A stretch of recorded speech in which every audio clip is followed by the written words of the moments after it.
Yeah, I think that score is a pretty fair day. It was challenging for the batting group with the starting and stopping. I think the fact that the partnerships all sort of 20, 30, 40, 20, 30 is indicative of the surface. There's a lot of good balls out there. And if we can push that close to 300, we think that's a very good score. I mean, obviously with the rain breaks, the messaging is about switching back on, which is difficult to do, and you almost got to start again every time. But I thought the guys did, by and large, did it very well today.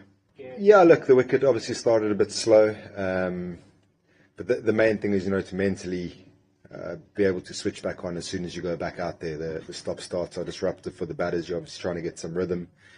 But we knew they would come hard in that first session, and with the rain, they get to start again, so to speak, and they're pretty fresh. So it's just switching on. Actually, I thought Sai played really nicely. There's obviously two really good balls in that last spell from Doeschate. But yeah, we're pretty happy with 205 for 6, whatever it is. Look, I think it's quite a complex issue around Bumrah. We obviously want to wheel him out, but we also want to respect where his body's at. And on the basis of that, we just felt that it wasn't worth including him in the squad. He has bowled a large number of overs. I know it doesn't always seem like that because he's only played 3 tests and he only bowled in 1 innings in Manchester. But if you look at the loads, he's bowled a lot of overs. And like he did say coming into the tour, he was going to be available for 3 games. And we just felt it was right to honour that call. Yeah, look, Curran's been asked to do a tough job on the tour. Start off at 6 in the first test and then batted at 3 for the other 2 tests. And I always said, and we always thought that his tempo and his rhythm was very good. He's a quality player, particularly for that reason. He can absorb the pressure. So going in today at a different position again, I thought he summed up the conditions really well. Look, when someone comes back into the test side like he does after a lengthy absence, the pressure's always there. And I think he's handled that very well. But you could probably say the same about someone like Dhruv. And I think when you're representing a country like India, you don't expect it easy. And the guys are attuned to going there and dealing with the pressure. And hats off to Curran. I think he's had a really good tour without blowing the lights out. But he's given himself a chance now tomorrow to get a big, meaningful score for the team.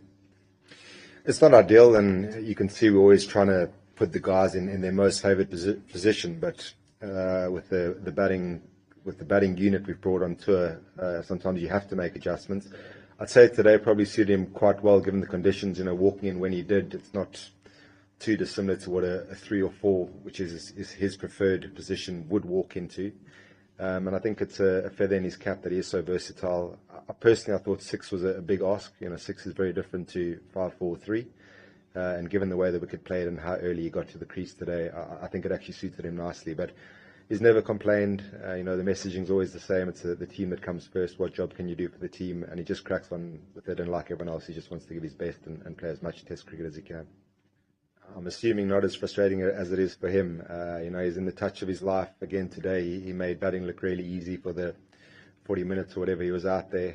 But these mistakes do happen. England actually bowled nicely in that little spell, and one of the things we did speak about in the breaks is how well we were accumulating, because it didn't look easy to hit boundaries there. And I thought all the batters today accumulated really well around the stumps. So I guess it's getting that balance right of trying to keep the pressure on the bowlers and the fielders and taking the runs where you can. But that's a misjudgment of a run, and I think given what he's done in the first 4 tests, we'll let him get away with that one. Yeah, look, I think when you set out for a tour of England, you expect conditions closer to this than what we've seen in the first 4 tests. How do I think conditions will play out over the next 4 days? I think it's got a lot to do with the overhead conditions. If it stays cloudy, I think the ball will continue to do what it's done. I think the bowlers' landings were quite tricky today as well. I thought all the England bowlers struggled with that, and that's maybe why you saw some inconsistency. But it actually makes it very challenging when someone bowls like Josh did today. He's a very good bowler when you don't know what's coming down as a batter, and he's bowled a couple of absolute jaffers in there and got 2 big wickets. It does make it tough. But for us, hopefully it stays the same. I think if you get the ball in the right area, and like I said about the partnerships, you never feel like you're in there. There's always a good ball around the corner. And I don't think it's going to go absolutely flat. I don't think there's going to be a massive change in conditions.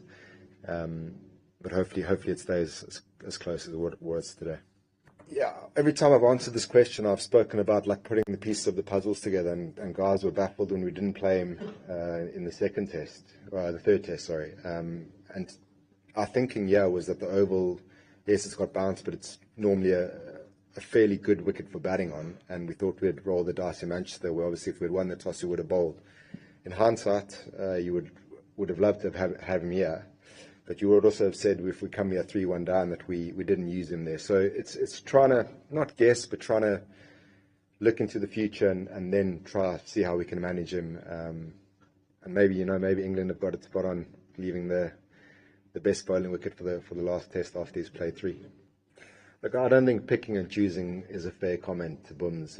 He did say he was going to play 3 games. He left it up to us which 3 he played. We've tried to manage the situation. It's not ideal. I guess giving those guys attention, the guys who aren't playing, particularly when you're carrying 18, is important. Make them know that you're making all the decisions in good faith in the best interest of the team. And just on that, all the guys who haven't played, they've been fantastic. They've trained the house down. They're disappointed when they get left out. They don't let it show when they're around the group, and that's very important to creating a good culture for the guys who are playing to perform in.